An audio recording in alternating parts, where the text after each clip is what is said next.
Hello everyone, this is Sabine Minsky from hearttosoul.com. I wanted to share with you today a sort of a funny image that I got downloading, as most of the time I do, either sleeping or in the shower. And this is regarding what we are doing here on Earth as souls. I do start from the tenet that we are souls incarnated into a human body to live a human experience. Now, where is our origination from? I take it, and if it's something that speaks to you, wonderful, go along and listen. If it doesn't speak to you, you can either give yourself a chance to listen to a new perspective, or you can hang up. So, what we call God, universe, the Tao, source, whatever name you're comfortable with, is a complete being. I use the word being in a very large sense, but a complete being that has everything within it, and therefore it is very neutral. That is the idea of the Tao, that you have everything encompassed into one, and one encompasses everything.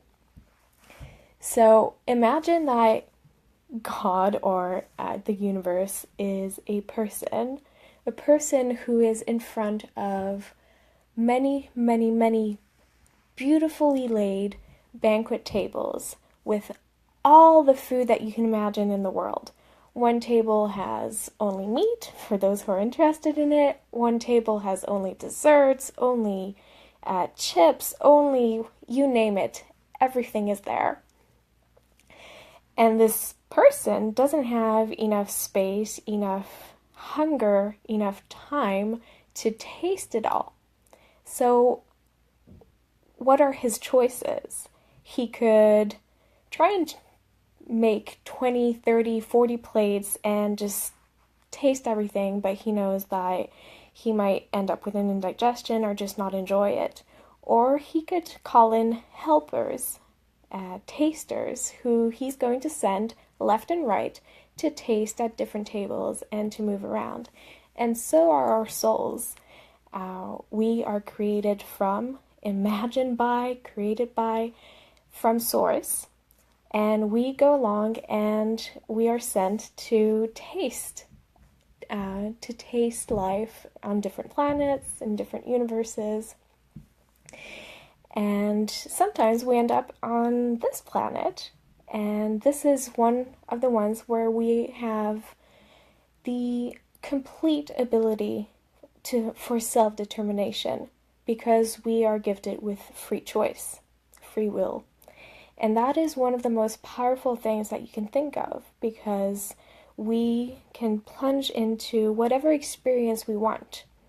And the universe really doesn't care about what choices we make. That is something that often goes around in the spiritual world, is that the universe is somehow benevolent and expects something of us, expects something positive of us. But if we go back to the idea of the Tao, of the neutrality of the universe, then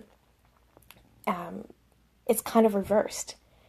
It doesn't expect anything of us, but whatever we bring back to it on her plate is what it is going to send back to us.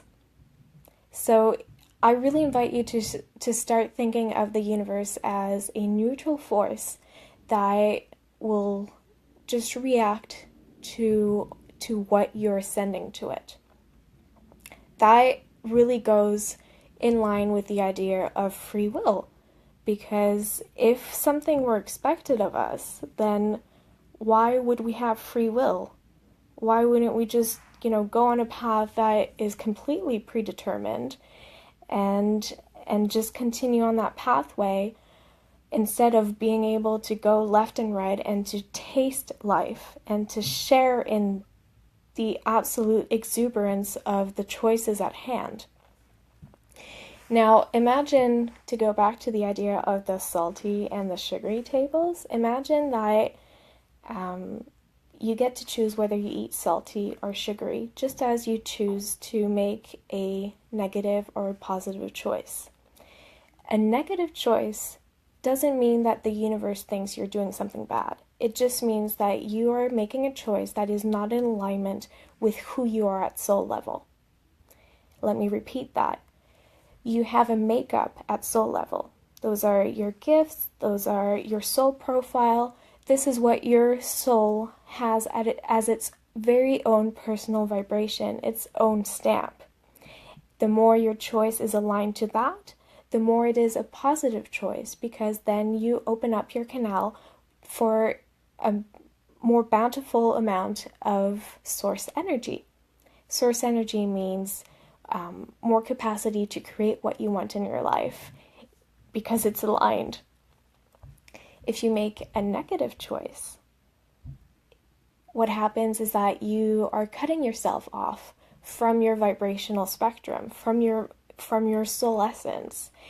And that means that instead of receiving source energy, you are trying to find energy from around you. So it becomes very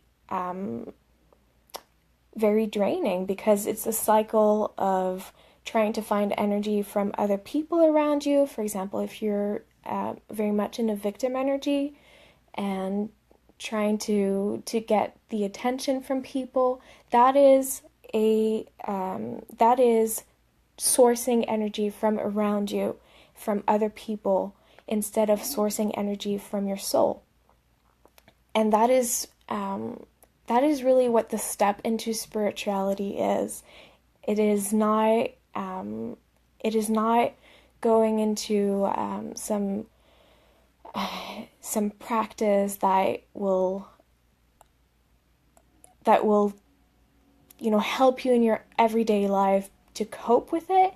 It is an energy that will help you to understand your soul better and be able to connect with it better, so that you have more source energy to create what you desire in your life.